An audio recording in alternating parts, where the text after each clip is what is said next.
Como sabéis, esta enfermedad va comiendo terreno y pues nuestros familiares se van deteriorando poquito a poco, a pesar de todo el esfuerzo que se hace para cuidarlos.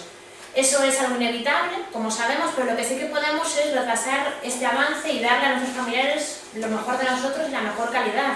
Y es por eso que hacemos estos seminarios. Hoy vamos a hablar de alimentación y nutrición, como sabéis, y espero que esto os sirva. Bueno, ¿y qué es la nutrición? Pues la nutrición es la ingesta de alimentos en relación a las necesidades que tiene nuestro organismo, nuestro cuerpo. Sabemos que una buena nutrición, una dieta que sea suficiente y equilibrada, combinada con el ejercicio físico regular, pues es un elemento fundamental de la buena salud. Esto nos lo dice la OMS, la Organización Mundial de la Salud. Y bueno, pues ¿y qué es la malnutrición entonces? Pues la malnutrición es el conjunto de trastornos provocados bien por un exceso de alimentos, por un déficit de alimentos o bien porque hay un desequilibrio entre ellos. Cuando hablamos de exceso, estamos hablando de una malnutrición por obesidad. Como sabéis, la obesidad es uno también de los mayores problemas que hay a nivel de salud actualmente, pero nosotros vamos a hablar de la malnutrición por defecto, que es la desnutrición. Para nosotros, los médicos, hablamos de tres tipos fundamentales de desnutrición. No voy a meter mucho en ellos porque me parece que no procede en esta charla, pero unos breves apuntes que os puedo dar son los siguientes. Podemos hablar de una desnutrición calórica, que la llamamos marasmo, cuando está disminuyendo fundamentalmente nuestra reserva grasa, lo que llamamos la chichilla, ¿no? Y también asociado a una pérdida de peso, cada vez el individuo va perdiendo más peso. Cuando hablamos de una desnutrición proteica, que tiene un nombre muy raro y muy difícil de pronunciar, Kasawikov, más o menos parecido, significa que disminuye la masa muscular. Y a través de las analíticas que hacemos de sangre también vemos que unos parámetros bioquímicos, que nosotros llamamos, disminuyen o aumentan conforme la persona se va desnutriendo. Pero habitualmente en el medio hospitalario, cuando una persona ingresa, lo más común es que se produzca una desnutrición mixta. Disminuye tanto la reserva grasa como la reserva muscular. Y bueno, lo primero de lo que podríamos hablar es qué es lo que dificulta las comidas.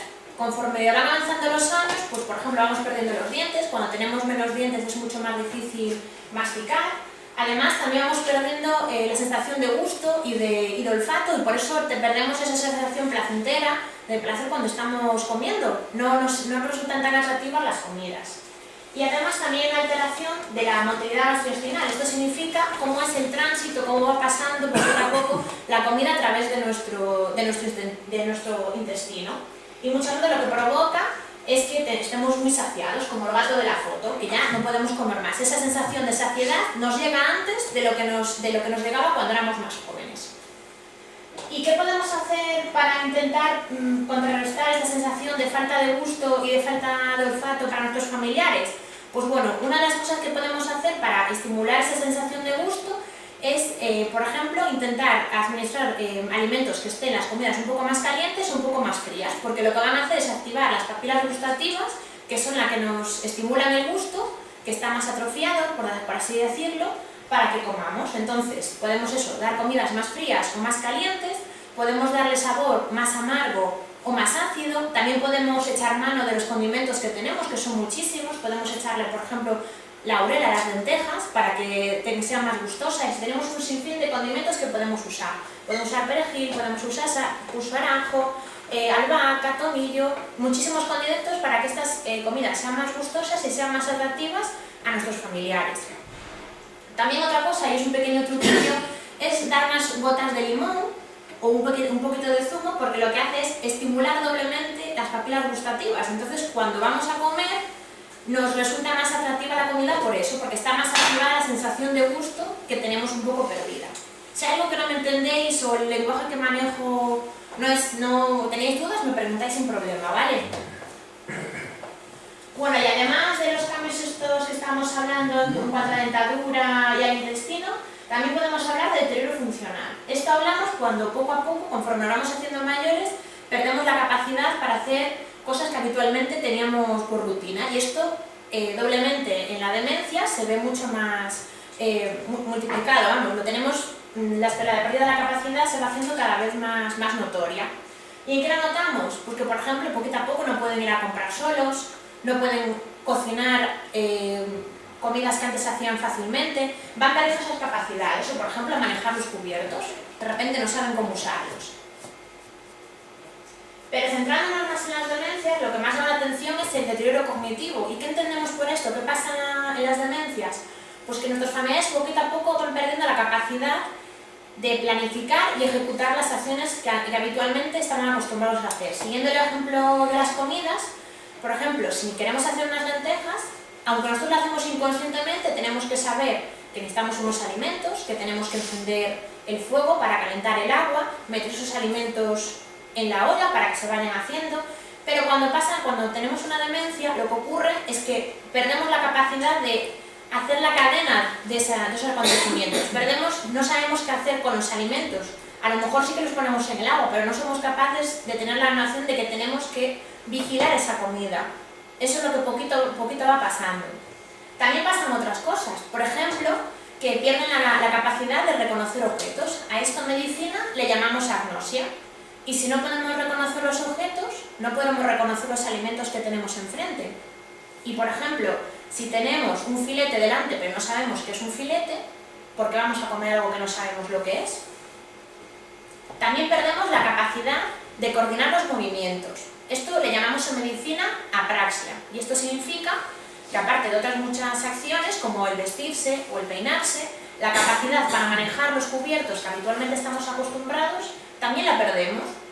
Nos preguntamos, ¿qué hacemos ahora con el tenedor y con el cuchillo? ¿Cómo se maneja? Todo esto dificulta las comidas. Y evidentemente lo que todos conocemos por demencia y por Alzheimer, que es la pérdida de memoria. Pierden las rutinas, se olvidan los horarios. Nosotros tenemos esa función de recordar los horarios y proporcionarles una rutina para que cojan esa rutina y estén acostumbrados a comer a sus horas. Pero ya no significa que pierdan los horarios, sino cosas también tan graves como se han olvidado de que han desayunado, desayunan 2 veces, o a lo mejor no se acuerdan de desayunar. Y esto significa que de unas cosas a lo mejor se alimentan mucho, pero de otras no se alimentan. O a lo mejor, y esto también hay que vigilarlo, no saben cuándo un alimento está caducado. A lo mejor tenemos fruta en la nevera, se está estropeando, pero ellos no son capaces de darse cuenta de eso y comen alimentos que no están para consumo. Tampoco tienen la capacidad de coger y ver un yogur y en el envase ver si está caducado o no. Esto implica también la pérdida de memoria. Bueno, aparte de eso, como vemos en la fotografía, pues la demencia es como una casa vieja. Es una enfermedad que es crónica, que va avanzando poco a poco en el tiempo, y de la misma forma que una casa va teniendo su deterioro, va teniendo sus goteras, y no es capaz la casa de cobijarnos del frío, del calor o de la lluvia, pues la demencia lo que hace, las enfermedades crónicas en general, lo que hacen es disminuir nuestra reserva energética y la capacidad que tenemos para defendernos contra enfermedades. Además de que los medicamentos que tomamos pueden también disminuir nuestro apetito o hacer que esté la boca más seca, que se quejan mucho los pacientes con ciertos medicamentos que les damos, con lo cual sacamos mucho menos provecho de lo que comemos. Bueno, y voy a hacer una pregunta al aire. ¿Cómo está de ánimo vuestros familiares? ¿Tienen buen ánimo? ¿Lo tienen regular? Más bien regular, ¿verdad? Pues eso es una cosa que va asociada con la enfermedad. La depresión, la ansiedad van muchas veces unidas. Muchas veces pacientes que empiezan con depresión se acaba viendo en el tiempo que desarrollan una demencia. Vosotros sabéis por propia experiencia que cuando estamos más bajos de ánimo no tenemos tantas ganas de comer, por eso muchas veces rechazan la comida y no les apetece comer porque no hay ganas. Entonces es muy importante que estemos vigilando para ver si los notáis más bajitos de ánimos, porque eso también puede producir que rechacen la comida. Nosotros los médicos tenemos lo que ponen unos instrumentos validados, es decir, unos test, una serie de cuestionarios que os podemos hacer a los familiares para que nos aportéis información y ver si es necesario tratar una depresión o una ansiedad, porque puede pasar también a la contra, de que estén muy ansiosos y lo que hagan es tragar, tragar y tragar, y eso también hay que vigilarlo. Además, también varía el entorno, porque poquito a poco, cuando nos vamos haciendo mayores, pues por una parte hay amigos que se van muriendo, que los vamos perdiendo. Además, los ingresos económicos que tenemos también pueden variar en función de la pensión que tengamos. Muchas veces tampoco tenemos acceso a todos los alimentos frescos y a una dieta variada que podríamos tener. Y sobre todo, en los pacientes con demencia lo que pasa es que pierden el acto social de la comida. Para nosotros, la comida también es una forma de disfrute. Comemos con la familia, comemos con los amigos, quizá queramos celebrar un cumpleaños en el Sancho de la Marina, por ejemplo. Quizás queramos hacerlos, pero no tenemos ese estímulo porque no reconocemos a las personas que tenemos a nuestro alrededor. Y es mucho más difícil que ese acto social, que es la comida, lo permanezca. Además, en pacientes que toman alcohol, el alcohol en grandes cantidades también provoca malnutrición, y eso si no se vigila y la persona tenía cierta tendencia a tomarse sus vinos alrededor del día y tampoco recuerda cuánto se ha tomado, puede alimentarse más de alcohol en detrimento de otro tipo de comida, que es la que tenemos que hacer. Y además los médicos a veces también hacemos las cosas mal, eso hay que reconocerlo, no a veces, sino muchas veces. Eso es lo que llamamos iatrogenia, cuando hacemos una cosa que aunque queramos hacerla por bien, al final hace daño a nuestro organismo. Y en este caso, ¿a qué nos referimos? Pues bueno, ya sabemos que siempre se recomienda una dieta equilibrada, baja en colesterol, baja en sal, pero está demostrado que a ciertas edades, conforme vamos haciendo más mayores, estas dietas tan estrictas, tan restrictivas, no son necesarias. Es más, causan más mal que bien. Y aun por encima, a mí si me da un pescado cocido sin sal, pues evidentemente no me va a estimular mucho para comer, y a lo mejor no es necesario. Si tengo 40 años y peso 100 kilos, pues sí, pero si a lo mejor tengo 75 años, tengo una demencia y estoy empezando a perder peso, pues no tiene sentido que mantengamos a nuestros familiares con unas dietas muy restrictivas en sal. No hace falta echar 1 kilo de sal, pero sí que podemos, una dieta baja en sal, sí que la podemos mantener perfectamente, y eso es una cosa que tenéis que tener en cuenta. Por eso estoy insistiendo en el hecho de hacer las comidas gustosas y agradables, para que tengan ese estímulo y puedan comer, les apetezca comer. Y cuando les ofrezcamos la comida, pues se la traguen, si no, no se la van a tragar, no la van a rechazar. Más cosillas, bueno, evaluación. Pongo ahí una palabra muy importante, que sea periódica, es decir, que cada X tiempo, cada X meses, vayamos a nuestro médico de cabecera, que valore a nuestro familiar y si es necesario que le haga una analítica. ¿Y qué valoramos nosotros? Pues a nivel corporal, simplemente con la exploración que hacemos, valoramos, por ejemplo, la pérdida de peso. A lo mejor en los últimos meses nos ha pesado, pero a lo mejor vosotros nos podéis decir, pues mira, no le he pesado, pero he notado que hay que ajustarle más el cinturón de lo que antes ajustábamos. La ropa, las faldas que tenía, he tenido que ir a la modista para ajustar los botones porque se le caen. Eso indica que está perdiendo peso. O a lo mejor la cantidad de comida que comía antes se comía el plato completo, pero ahora cada vez va dejando más restos. Esos son indicativos de que cada vez está comiendo menos. También vemos otras cosas, vemos el pelo, si se ha caído, si está la piel seca, valoramos las uñas también. También hacemos una cosa que es medir el perímetro de la pantorrilla y medir el perímetro del brazo, para ver si está muy disminuido, si también se está desnutriendo.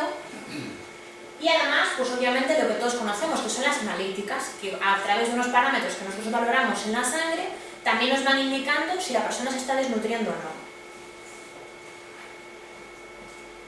También tenemos unos test, que nosotros hacemos mucho de escalas y de test y hacemos muchas preguntas. Pues en este test, que es uno de los más famosos, hacemos una serie de preguntas a vosotros, que sois los que podéis darnos esa información, los que pasáis los 365 días del año con vuestros familiares y los que nos podéis dar esta información. Y lo que os estaba comentando, ¿veis que ha perdido apetito? ¿O tiene algún problema digestivo? ¿O parece que mastica peor porque se le están cayendo los dientes y no le conseguimos ajustar la dentadura postiza que antes sí se ajustaba? En las pérdidas de peso, muchas veces lo que pasa es que la dentadura que antes servía, al final ahora no sirve porque ha perdido peso. ¿Vale? También, saber cuánto se mueve nuestro familiar. A lo mejor es una persona que está todo el día en casa sentada, pero muchas veces, cuando están más agitados o cuando están más nerviosos, están de la ceca para la meca todo el rato, moviéndose todo el día, entonces, ¿cómo no van a perder peso? Mi abuelo, por ejemplo, había sido una persona muy trabajadora y en los momentos de enfermedad, pues se le daba por ir al monte a trabajar, o no arreglaba las fincas, evidentemente, pero iba, venía, andaba todo el día y, claro, poco a poco iba perdiendo peso, entre todo lo que os explicaba antes de que no tienen tantas ganas de comer porque pierden esa sensación y todo lo que se mueve, pues van perdiendo peso, como es natural. Son cosas que tenemos que tener en cuenta también para ajustar las dietas. Si vemos que camina mucho, haremos unas dietas con más calorías. Si vemos que camina poco, pues iremos ajustando. Además, también valoramos pues cuánto es de independiente, porque ya sabéis que hay varios estadios de la enfermedad. Al principio pues se manejan prácticamente independientemente, van ellos a la compra, hacen sus tareas, comen solos, pero poquito a poco se van volviendo cada vez más dependientes de nosotros, de nuestros familiares. Eso es una cosa que tenemos que ir poquito a poco valorando. También preguntaremos, ¿cuántas comidas hace al día? ¿Come verdura? ¿Come fruta? Eso hay que ir analizándolo, y eso sois vosotros los que lo tenéis que saber, los que tenéis que controlar, porque sois los que le vais a ofrecer la comida. ¿Vale? Así que también hay que ver, ¿se puede alimentar solo o ya necesita ayuda para manejar los cubiertos de la mesa? Porque a lo mejor necesita ya de vuestra ayuda, a lo mejor veis que no se maneja lo suficiente y tenéis que empezar a incentivarle vosotros la comida y dársela a vosotros. Pero bueno, aparte de todo esto, ahora os estáis preguntando, muy bien, todo eso está muy bien para evaluar, para ver todo, pero a mí lo que me interesa es saber cómo hago las comidas, ¿verdad? Bueno, pues hay que intentar mantener una dieta tradicional. Y además, ya es que en la sabiduría popular, los refranes, no sé si los veis, ya que los quiere leer, a ver si os suena, ya nos hablan un poco de la cantidad de comida que tenemos que comer y la importancia de la comida, ¿verdad? A la cabeza el comer le endereza.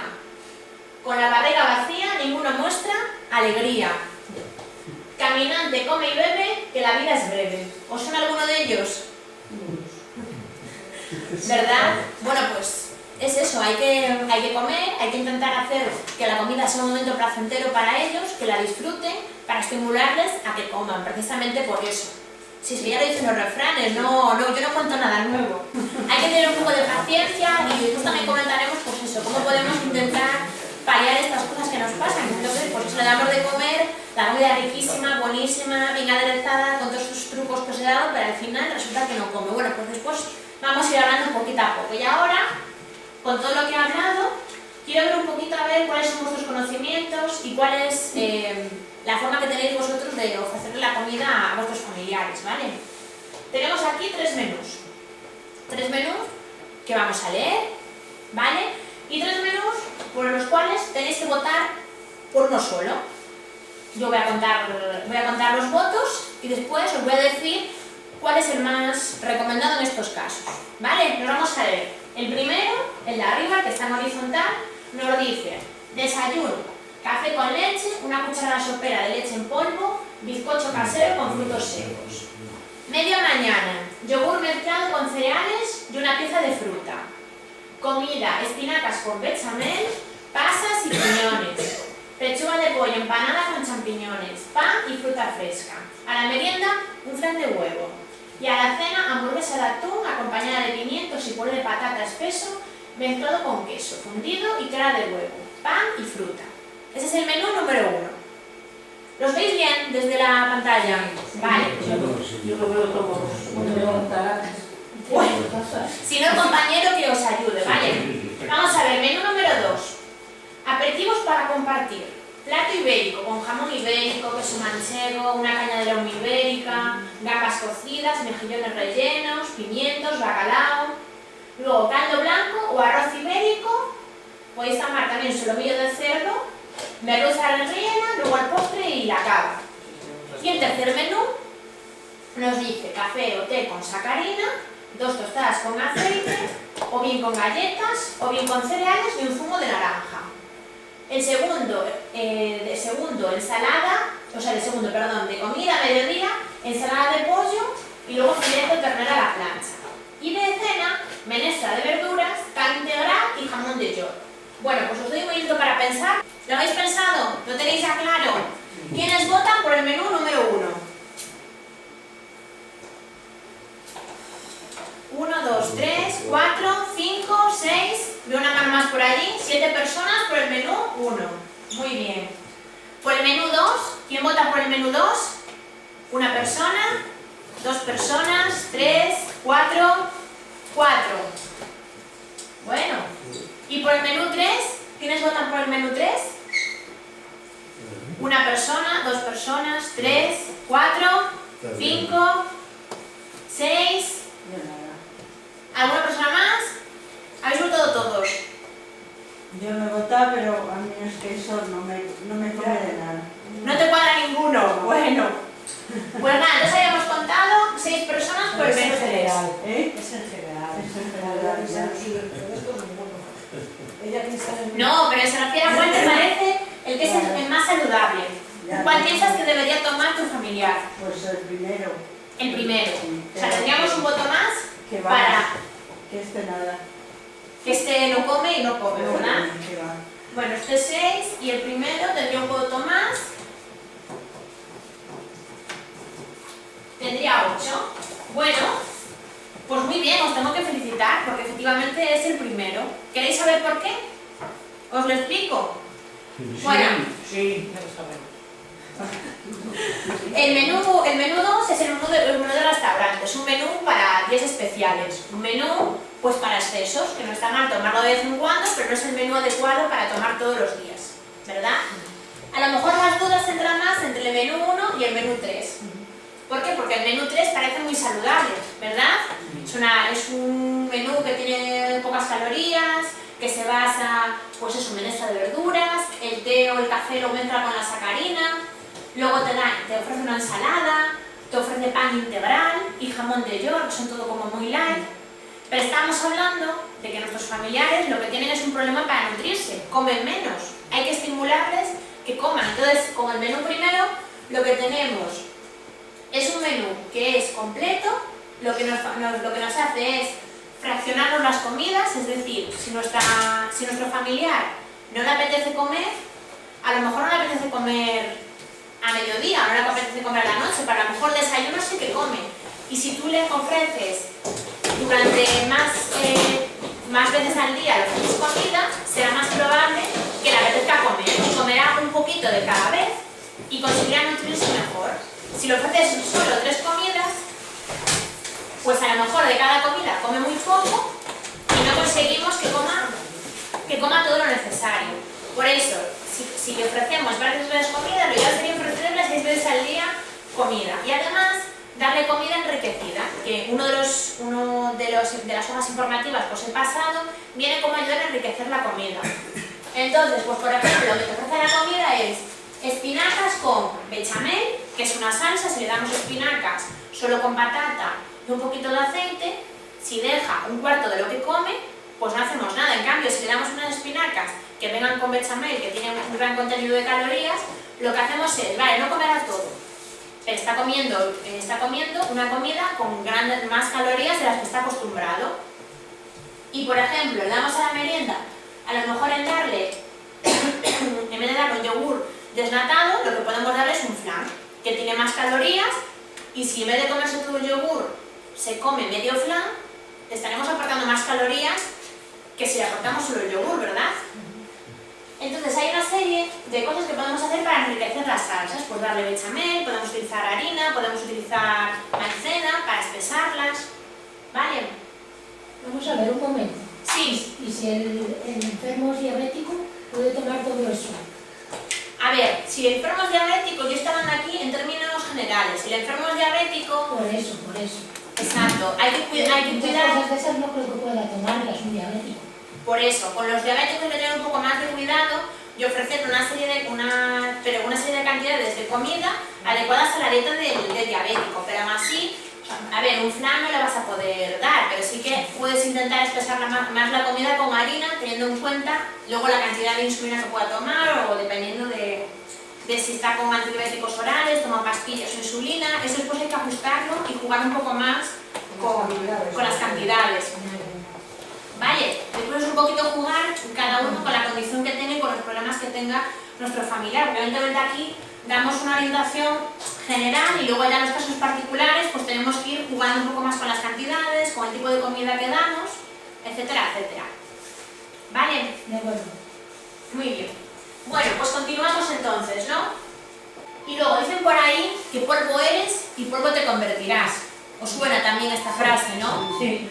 Bueno, pues en realidad lo que somos es un 70% de agua, nada de polvo. Somos agua en nuestra mayor parte y por eso es muy importante que bebamos agua, ¿no? Si somos un 70% de agua, tendremos que ir administrando agua a nuestro cuerpo para estar bien hidratados. La deshidratación consiste en una pérdida excesiva de líquido sin compensar con el agua que bebemos habitualmente nosotros, con los líquidos que bebemos. Y quiero recalcar la frase que está ahí debajo, que la voy a leer para que os quede bien claro. La deshidratación es una de las 10 causas más frecuentes de hospitalización en los mayores de 65 años y lleva asociada unas tasas de mortalidad muy elevadas, que oscilan entre el 40% y el 70%. ¿Esto qué significa? Sobre todo ahora que viene el verano, que es muy importante beber, esto significa que debemos tener en cuenta esto, porque no quiere decir que por una persona se deshidrate, solo por el hecho de deshidratarse se vaya a morir, pero si una persona que come mal, que tiene problemas cardíacos, que tiene problemas pulmonares o otro tipo de problemas, tiene una infección, pilla una infección, tiene una enfermedad y a mayores se deshidrata, va a ser mucho más fácil que las cosas se compliquen y vayan mal. La hidratación es muy importante, o vemos en las noticias siempre que llega el verano, en ciudades, como por ejemplo en mi tierra, en Orense, que alcanza los 50 grados en verano, casos de gente que se muere deshidratada, sobre todo ancianos, porque se pierde la sensación de sed.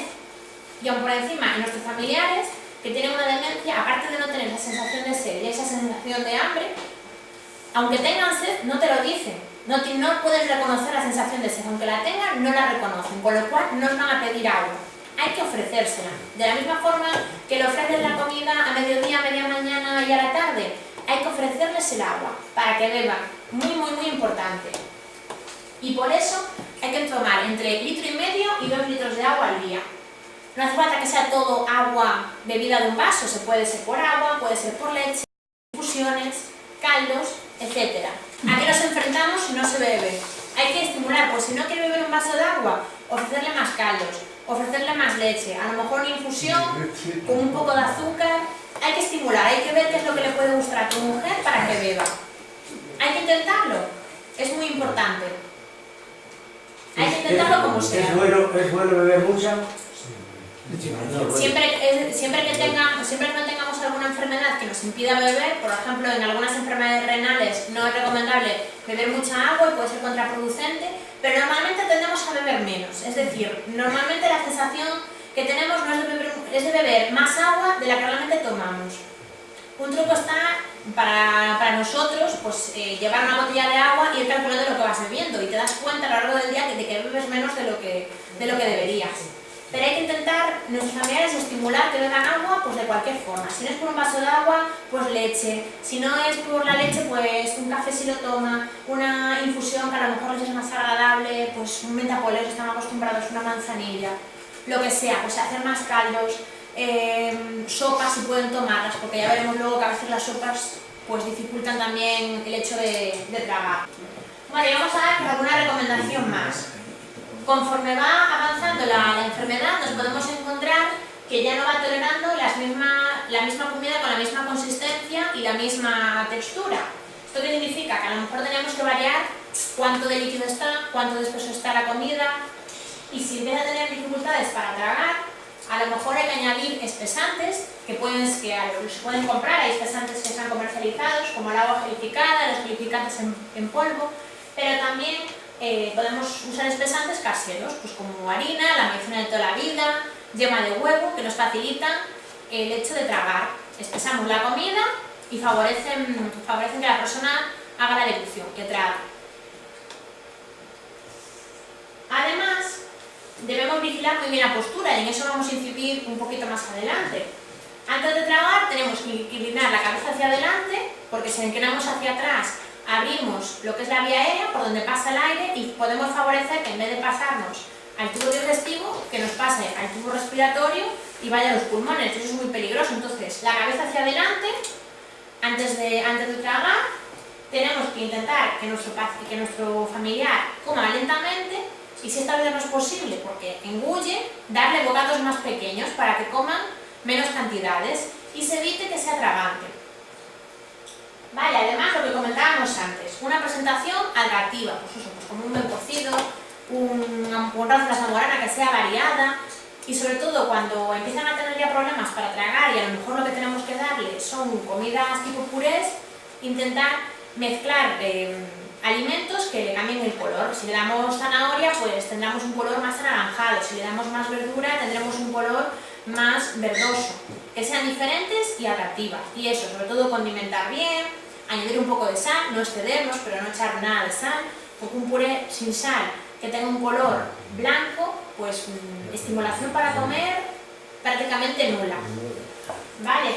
Y luego también nos podemos encontrar que conforme va avanzando la enfermedad, pues nuestro familiar se quede encamado o pase mucho tiempo en silla y a lo mejor empiezan a aparecer úlceras a nivel de las nalgas, úlceras a nivel de los talones. Estas úlceras también son indicativas de que nuestro familiar se está desnutriendo.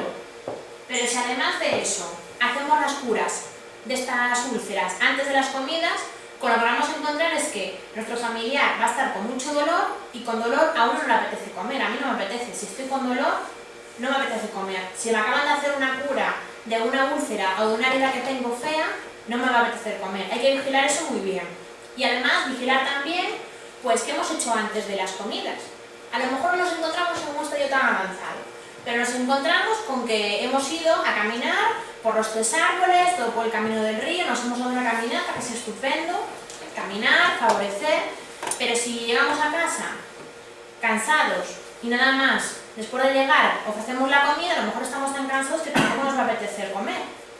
Y si ya tienen poco estímulo, si ya como comentábamos, el olfato ya no está como antes, el sentido del gusto no está como antes y estamos cansados, pues malamente nos van a permitir que les demos de comer. O a lo mejor, y también siguiendo la línea del olfato y del gusto, hemos llevado a nuestro familiar a la peluquería, por ejemplo, y sí, pues viene muy guapo, viene muy arregladito, pero viene con el sentido del olfato y del gusto completamente anulado por los olores de las lacas y demás, con lo cual, por mucho que le echemos condimentos a la comida y por mucho que le demos comidas muy apetecibles, si viene con el sentido del olfato totalmente anulado, tampoco va a querer comer. Entonces estas cosas nos tenemos que preguntar por qué a lo mejor no come. ¿Qué hemos hecho antes de empezar la comida para que a lo mejor no le apetezca? ¿Vale? Y luego, lo último, sí, movilidad, lo que estábamos comentando, de la medida posible fomentarla, ofrecérsela, pero por ejemplo después de las comidas. ¿Vale? Y luego vamos a hablar un poquito de los suplementos nutricionales orales, que son los famosos batidos, que habéis oído seguramente hablar de ellos a muchas personas. Bueno, pues estos suplementos simplemente son unos preparados para beber que le podemos ofrecer a nuestros familiares. Como bien dice la palabra, son suplementos, es decir, en ningún momento sustituyen la comida que les damos a los familiares. Nunca. Sirven como algo a mayores que se le da pues, cuando nos encontramos en situaciones que comen mucho menos. Entonces, aquí tenemos algunos ejemplos. El de la derecha es uno nuevo que ha salido, que nos han ofrecido los visitadores médicos información y que también os la he pasado. Yo lo desconozco porque no lo he manejado habitualmente, pero os dejamos la información para que si en algún momento la necesitáis, sobre todo como comentamos e insisto, en estadios más avanzados de la enfermedad, tengáis la información por si la necesitáis o por si queréis ofrecer otro tipo de batidos. Y bueno, estos suplementos, ¿cuándo se dan? Bueno, pues está demostrado por todos los estudios que hacemos los médicos que tanto en el alumnado que esté malnutrido como en el que tenga riesgo de malnutrición, o sea, es decir, como prevención, porque esta charla lo que tiene, la función que tiene, aparte de resolver las dudas que tengáis en esos momentos, es de prevención, que tengáis unos conocimientos y un manejo para, dado un punto en el que veáis que empieza a comer menos, que pierde peso, que empieza a dejar más comida en el plato, seáis capaces de detectarlo, comunicárnoslo a los médicos, hacer nuestra valoración con lo que os hemos explicado, hacer analíticas y si es necesario pues podemos ofreceros esto como suplemento.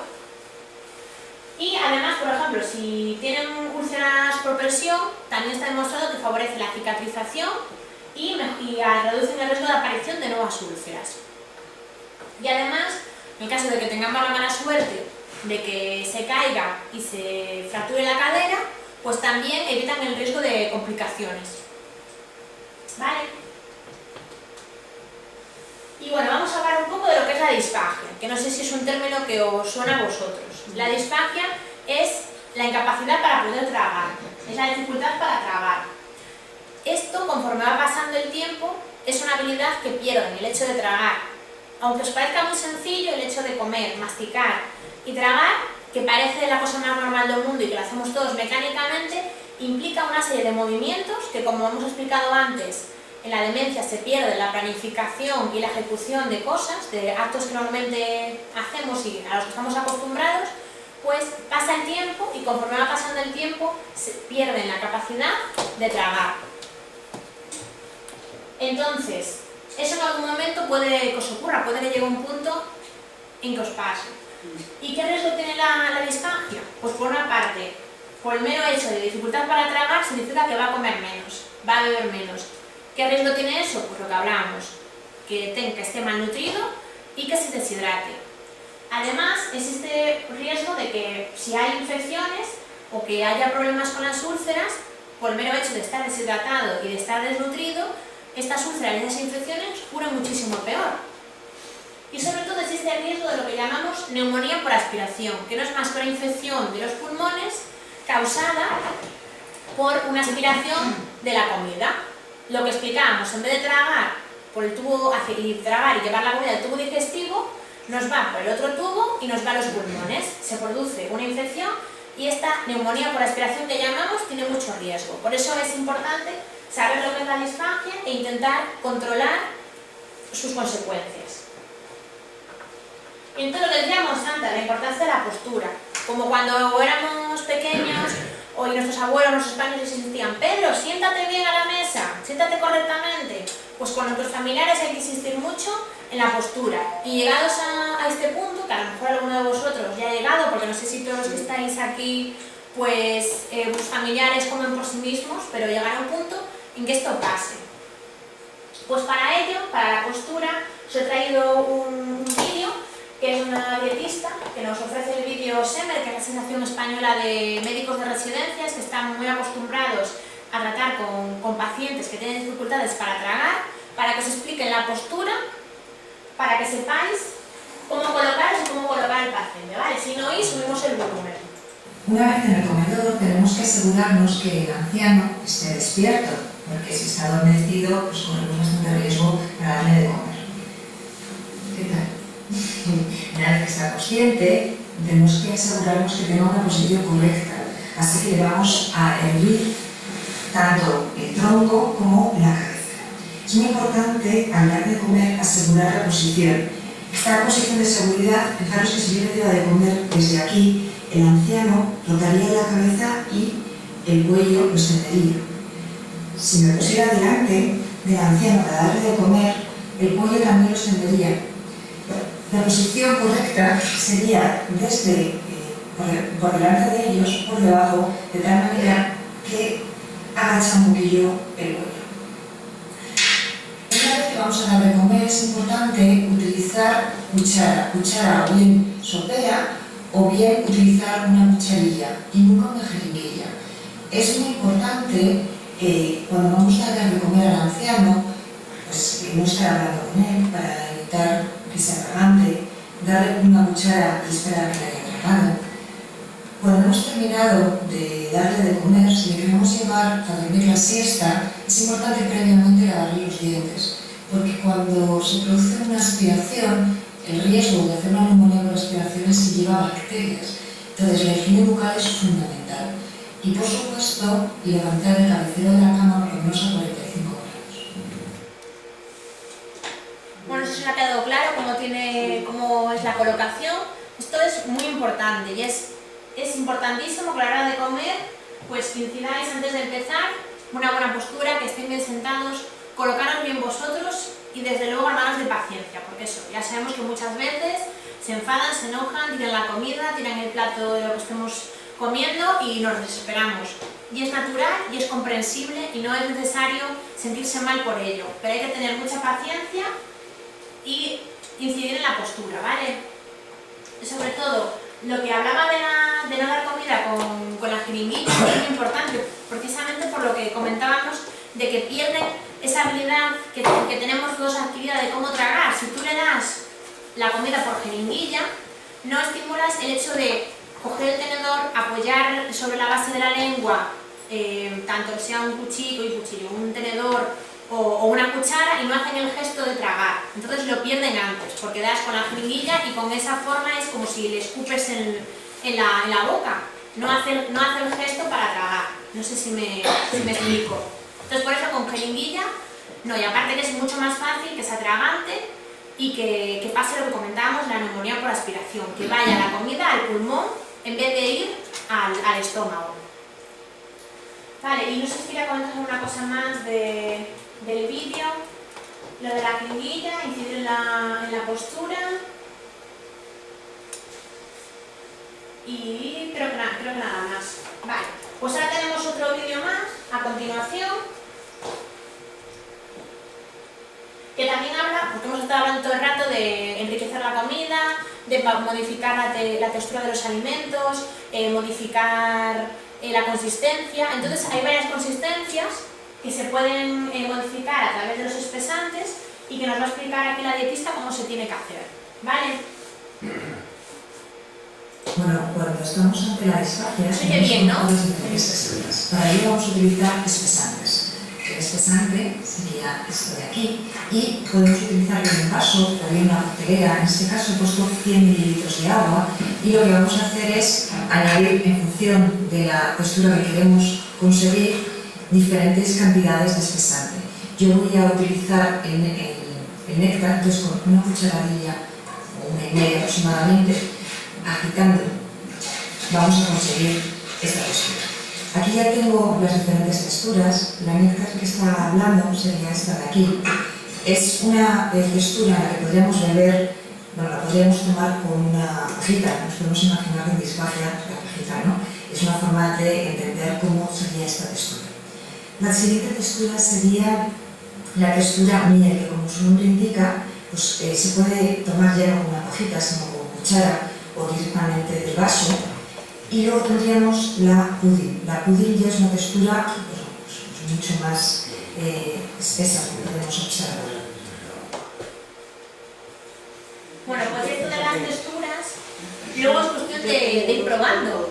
Ir probando, ofrecerle a nuestros familiares, de calcular con el espesante, probar una, probar otra y ver cuál es la que mejor traga. Y normalmente, cuanto más espesa sea la textura, más facilitará que trague bien. Si la textura es muy líquida, es mucho más fácil que se atragante. Entonces, sobre todo, a lo mejor no os encontráis aún en esta situación, pero ¿cuáles son los detalles que tenéis que apreciar para sospechar que a lo mejor está iniciando una disfagia?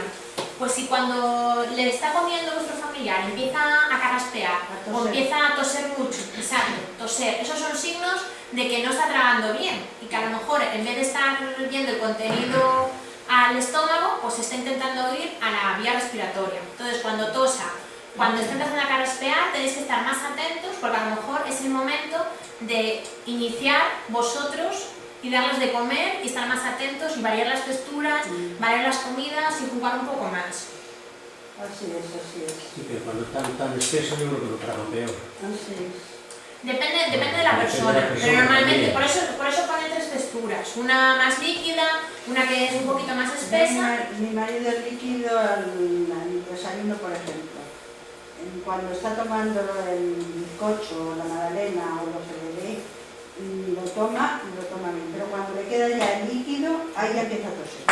Ahí ya, o le tengo que seguir dando más espeso, o echando medio trozo de magdalena para que me acabe el desayuno. Porque si le doy el desayuno sin tener nada, solo líquido, ya está tosiendo. Y ya sobre Pues todo... es un signo de eso, de que van perdiendo poco a poco la capacidad de tragar, el gesto de tragar. Y también muchas veces hay que intentar evitar lo que llamamos texturas mixtas o disgregables, que son por ejemplo las galletas, que forman una pasta que a veces es difícil de tragar, o por ejemplo en algunos momentos ya la sopa, que mezcla esos fideos con el agua, pues son texturas que son mucho más difíciles de tragar para ellos. Y bueno, quería comentaros, un poco ya para terminar, antes de que empecemos a hablar un poco de los menús y demás, y aportarme vosotros ideas y hacerme preguntas, espero que no, pero a lo mejor se os plantea ya en estadios finales, cuando ya la persona, a pesar de todos los esfuerzos que hacemos para darle de comer, de probar tal textura, de probar con tal espesante, de cambiar y cambiar, llega un punto en que ellos ya han perdido por completo la capacidad para tragar, no pueden tragar, así que como familiares tenemos que tomar la decisión conjunta con los médicos, bueno, pues aportamos la información de administrarle la alimentación por otras vías. Entonces, dos rasgos así muy brevemente de lo que es la nutrición enteral y lo que es la nutrición parenteral. A lo mejor en algún momento pues, os lo comentamos, os lo ofrecemos y para que sepáis más o menos lo que es.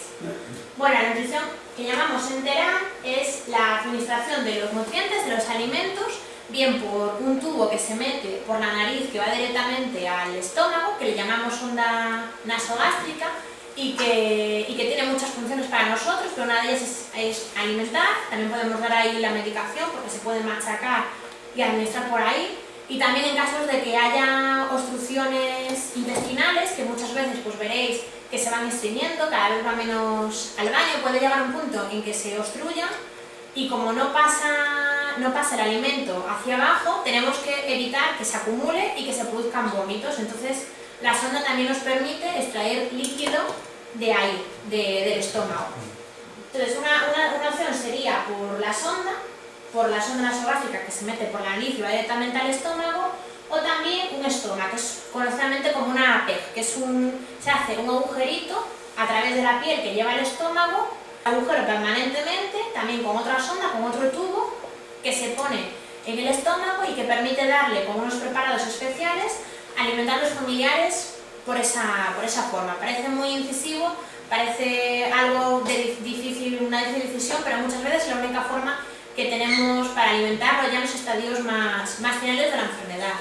Esto a veces es duro de hablar y es duro de decidir, pero a lo mejor en algún momento sí que os veis abocados a tomar una decisión de estas características. Y también nos podemos encontrar con otro tipo de nutrición, que es la nutrición que llamamos parenteral. Y esta la vemos mucho más cuando a lo mejor habéis tenido algún ingreso, o veis a algún familiar, o veis a alguna persona que está alrededor, que tiene unas bolsas que son de contenido normalmente blanco. 2 meses, tuvieron un marido poniéndose. Con la nutrición parenteral, Sí. pues la nutrición parenteral se ofrece, son bolsas que van conectadas a un tubo que se pone bien por la vena, que sería lo que llamamos una vía intravascular periférica, o una vía central, que sería directamente, se pone por una arteria que resiste. Este se lo ponían por los. Exacto, pues las venas normalmente se puede poner durante un tiempo, pero resisten menos que las arterias. Entonces a veces se pone por la arteria y se produce la alimentación directamente por ahí. Dependiendo de las condiciones en las que esté el familiar, en las que esté la persona, se ofrece una alimentación u otra. También en vistas pues a cuánto tiempo se va a poder dar alimentación a la persona por estos medios. Vale, pero bueno, con lo que especialmente quiero que os quede es que nuestro cerebro es el que necesita el alimento, más que cualquier otra parte de nuestro organismo. Si nuestro cerebro es el que necesita todo el alimento que le vamos a dar. Por eso es muy importante lo que comentábamos, una dieta sana y equilibrada.